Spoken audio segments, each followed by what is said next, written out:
Hey friends, this is Friar Tuck again here. I wanted to talk a little bit about bug prevention and safety out on the trail, and I want to walk through some of the chemicals that I use, as well as some non-chemical choices that I'll often use when it comes to keeping myself safe out on the trail from various pests. For me, one of the ways that you can have a good hike ruined is if you find yourself out in a wet set of woods and you're suddenly being eaten alive by various flying insects. I'll never forget a section I was in Virginia hiking just south of the Shenandoahs, and I ran out of DEET spray, which we'll talk about here in a second. And I came across a flooded section of the woods, and it was just dense clouds of a type of bug called a Seeum, which is a very, very small flying insect that bites like a mosquito, and it's very itchy after it bites. It's very small, so it's hard to kind of swat away. Like I said, it was its dense clouds, so it's just my arms and legs were covered in bites. And I was scratching so bad that my legs just looked like I had been chewed up. And that's definitely no fun. So one of the things that I do to help prevent that is making use of some chemical treatment. One that I'm working with right now is this permethrin spray. There's a couple of different brands out there that you could buy. Sawyer is one that I find fairly cheap online that you can order a jug of. This stuff is great. What this lets you do is you can pre-treat your clothing.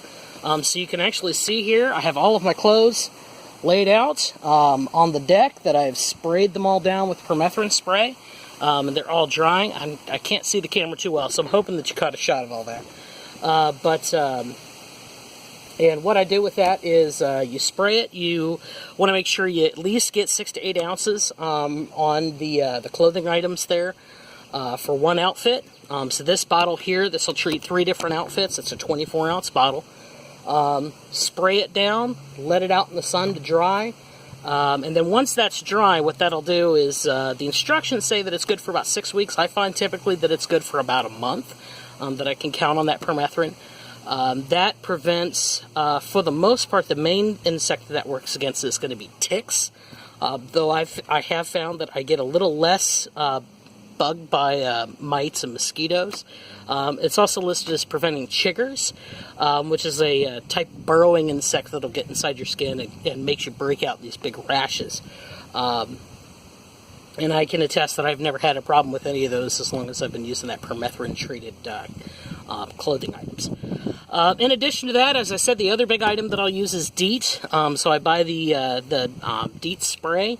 You can get this in various percentages. What that is it's just a question of how much of the spray contains actual DEET, and then the rest is going to be made up of various inactive chemicals. Goes all the way up to 100%. I find that 40% is the best concentration for me that works effectively, but at the same time, the 100% DEET or some of the higher percentages I found, the strong smell can be very off-putting when you put it on. And occasionally I've noticed some skin numbness when it comes to that higher percentage DEET. So that 40% is great. It lasts for about 3 to 4 hours before you have to reapply. So it does a great job. Wind is picking up here, so I hope the microphone's picking us up okay. And that is a great backup. So my main setup is I use that the permethrin as my pre-treatment, and I do that once a month, and I'll pre-treat all of my clothes, and then I use that DEET spray throughout the day to help keep me clear. There are some other chemicals out there that gain a lot of attention. Cardin is probably the next best bet if you're not going to use the DEET.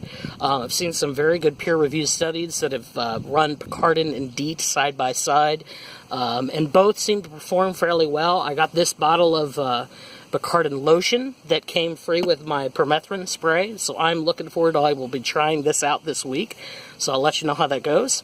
I have not used that before, but as I said, in a lot of the reports that I've seen show that performs very well side by side against the Repel, or against the DEET spray.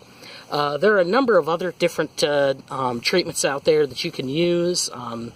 seen some people that will use lemongrass or eucalyptus.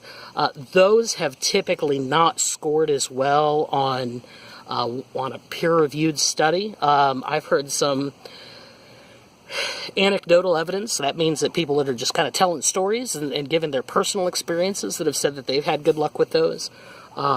But I'm very leery of trusting in a preventative like that when I'm going to be on a long-distance backpacking trip that does not have that kind of evidence to back it up. So that might be a good one to try out for a weekend, see how it does. But until then, I've got my trusty Deets all packed up and ready to go. One other item that is kind of nifty that I picked up for this year's hike that I have not used before is this bug net. And what this is a small net that I can place over my face. I don't like to put DEET spray on my face because I sweat so much that inevitably I wind up with the chemicals in my eyes. That's no fun. So I've got this bug net that I will wear, and I'll have a hat over this. And what I will wear this over my face, and this should help keep black flies and mosquitoes from being able to eat at my face while I'm hiking. Like I said, I haven't used this before, so I'm anxious to see how this performs when I get to Maine tomorrow.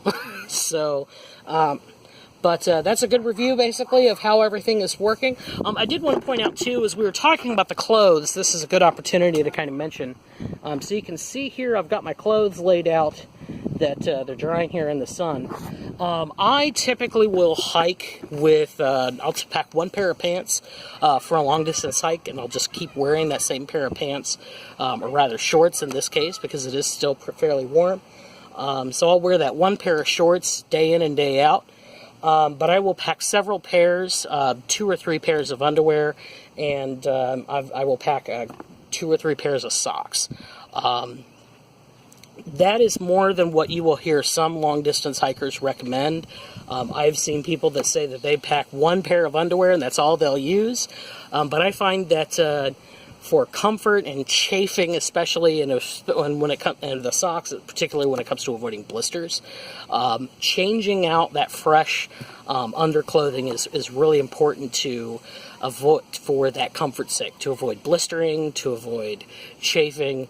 When it comes to the socks, I will hike with a sock liner, which is a very thin sock that will go right up against my foot, and then I'll put a wool sock over top of that.